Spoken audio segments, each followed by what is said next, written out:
Hey guys, this is Kieran from MSK Physio, and today we're looking at building some spinal rotation. This is going to be doing neck rotation, upper back thoracic rotation, and also some lower back and pelvis rotation. So if you feel like you have restrictions in any of these areas, or maybe you just notice it's hard to look up or raise your hands overhead or get your leg behind you in like a hip flexor stretch, you might find that these exercises just start to open those regions up for you.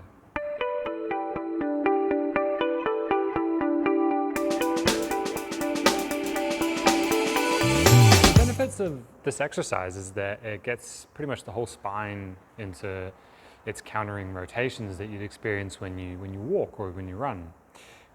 Your cervical spine couples with your lumbopelvic region, and it basically means that if my hips are turning to the right, my neck is going to be turning that way too. Because you have to look forward, your head is going to be facing forward, so there's a counter rotation there. And then your upper back, your thoracic, is going to be going the opposite. So there's, not at max, but there's about 4 greater twists going on with maybe some other detailed things here and there. So this is a nice coupled sort of progression of stretches to reclaim some of that. So for the first one, I'll show you from the side first, but the setup is in such a way that I'm basically hands on top of one another. My knees I'm trying to keep in contact with the ground the whole time. So this is going to create a counter rotation. I'm trying to push my knees into the ground. So if my hand was under here, I'm trying to squish my hand. And if my hand is between my knees, I'm also trying to squish my hand there. So both of those squishes at the same time.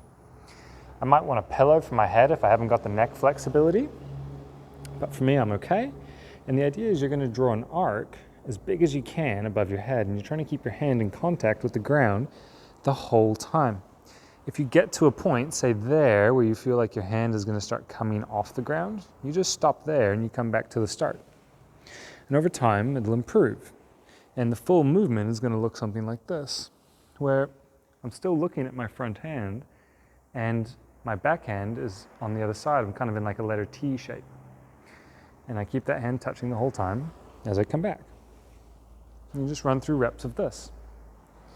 The hard part for a lot of you will be keeping the knees down. You'll get better at this as you can create that counter rotation of squishing the knees towards the ground. From the other angle, if we go and switch over, you can see that what I'm trying to do is get my shoulder blade to touch the ground. So this area back here, I'm trying to get that to touch down onto the ground and coming back.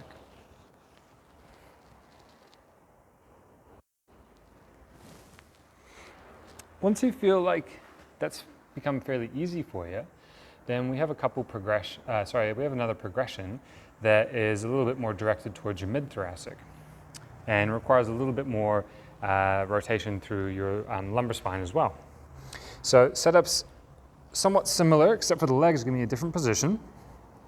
And while I'm on my side, I'm just making sure that my hips are rotated to the left. And I'll show you what that means from another angle. But basically, if you feel like you can't make contact here, have some bolsters or like a pillow to fill that space so that your knee can be a little bit higher to start. It's going to reduce the flexibility requirement.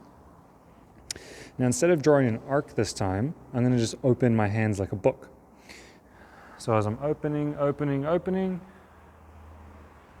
then coming back. Still trying to keep my eyes on the front hand and that counter rotation of that knee into the ground. And I'm trying eventually to get my shoulder blade to touch the ground as well. At the moment, I'm just getting my fingers there. But over time, and maybe even within a work set, you'll start to open up and your flexibility will increase. From another angle, that rotation I was talking about at the hips, I'm not purely laying on my side as such. I'm a bit rotated this way. So there's a lot more weight on my left knee and my lower back's already a little bit rotated so that when I come over, it creates a bit more of a stretch. If you had your knee bolstered up, so if I held my knee up like this, taking away some of that rotation requirement, then I can get much flatter. So by bringing this knee down, you just start at an area where you need more flexibility to finish the movement. So it's a really nice progression of exercises, and it's really going to help open up your thoracic spine, but it's also really going to help you create some control and strength back in your lumbopelvic region, which is an area that a lot of people have lost full access to. And this is useful for running, particularly if you're trying to either drive your leg behind you or drive your leg forward. That's a rotation is required there. And then we talked about those couplings at the beginning of the video. So start off with the thoracic windmill first, and then move into the thoracic book, and see if you get some benefit from these. Try to have always neck relaxed, face relaxed, breathing. Do use a pillow if you need to. There's no extra points for trying to strain through your neck and hold it up. Should be somewhat relaxed. If you like this video, then please hit like below. Otherwise, to check out more of our content in the future, you can subscribe to our channel by clicking our logo over here.